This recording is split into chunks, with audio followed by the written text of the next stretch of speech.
Nancy Mace has been just visibly falling apart for a number of years now, sort of ping-ponging from one attention-seeking stunt to another, intermixed with increasingly sad and desperate transphobia and blatantly sucking up to Donald Trump, a guy who doesn't seem to want to give her the time of day. It's all really sad and it's getting worse, and that's what we can see.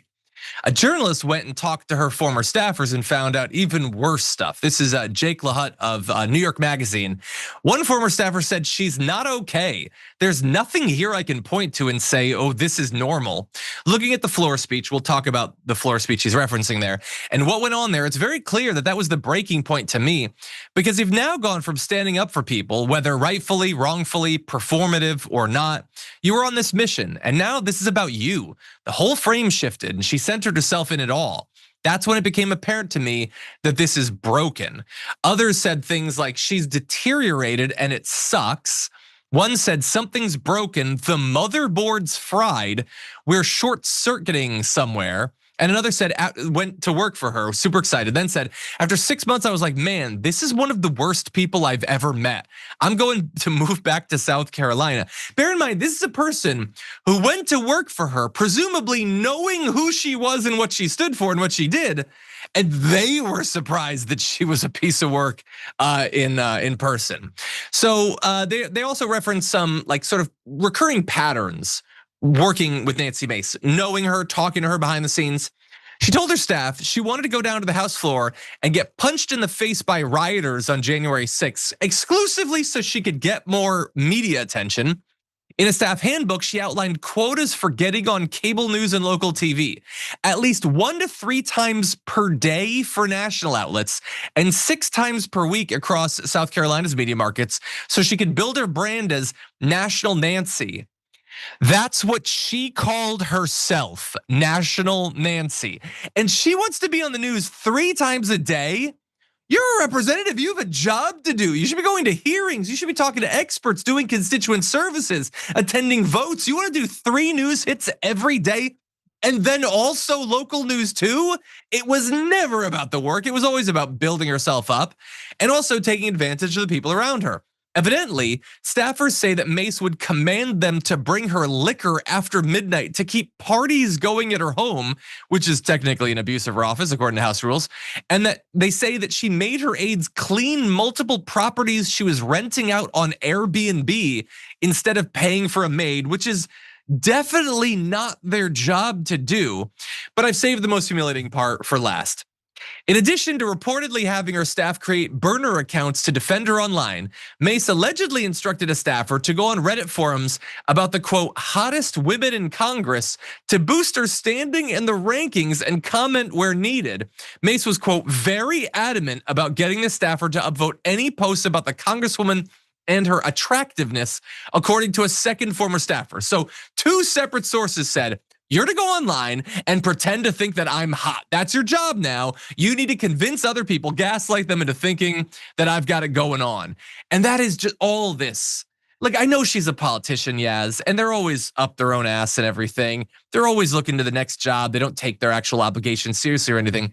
But this is a level of self-obsession, like on par with Donald Trump. I mean, this is just pathetic. We have more, but what do you think? Yeah, no, these politicians, they're not real people. This is very sad to hear from somebody like Nancy Mace. And yeah, Nancy Mace has never been known for being like the most balanced individual that we have in our Congress. You know, she's always been a little unstable. She's always been, kind of fun to watch and keep an eye on and things like that. But just the fact that she wants to be on national news several times a day, that's insane. Also 6 times a week locally, that it's just like it's so unrealistic. Even people like John, you're only on TV once a day, and you have your own show. You know what I mean? Like it's really just too much. That would be her entire job. Her entire life would just be being on television. So if that's what she wants, then why doesn't she just get a different job? Yeah. She has become known for a lot of her publicity stunts and for, just hamming it up for the camera whenever she thinks that she can get a viral moment out of it, even if, her own, she seems to contradict herself a lot, right? The way that she pretends to feel and then the ways that she votes when she's actually doing her job in Congress tend to contradict themselves. And of course, I am talking about the time when she was crying about the Epstein victims, but then like voted to not release the files, that kind of thing. Yeah. So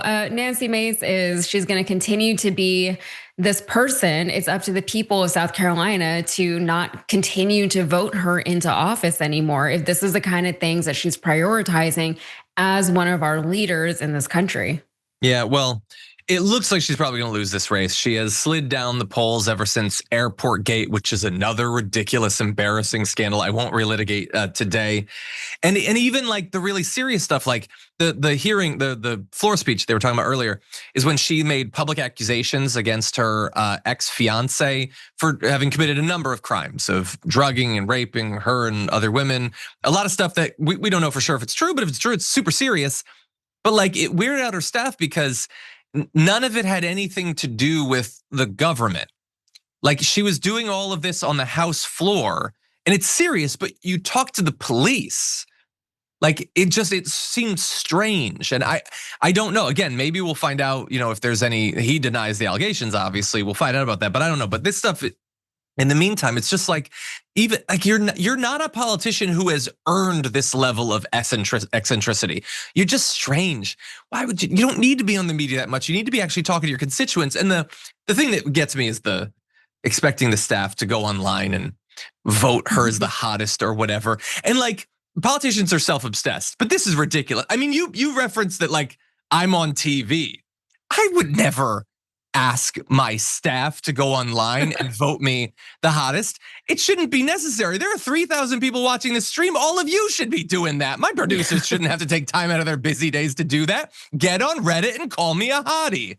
I know, Mike. What are you even doing out there? But exactly. Yeah, I mean, I was trying to like empathize with her as like a woman in media, and like, yeah, your looks are under scrutiny, but still, just get off the internet. If that's such a concern for you, just get off the internet. And then it's like it doesn't exist. You don't have to worry about it anymore. Instead of like making your producers or I just use producers because I'm thinking about Mike now. Using your staff to just go and chat you up and how hot you are on Reddit of all places, Do what Neon Death says, everyone vote for Hot John. Exactly. You know what TYT has always been about? Taking on the corrupt, greedy establishment. For us, it's the corporate media. We've been fighting that fight for over 20 years.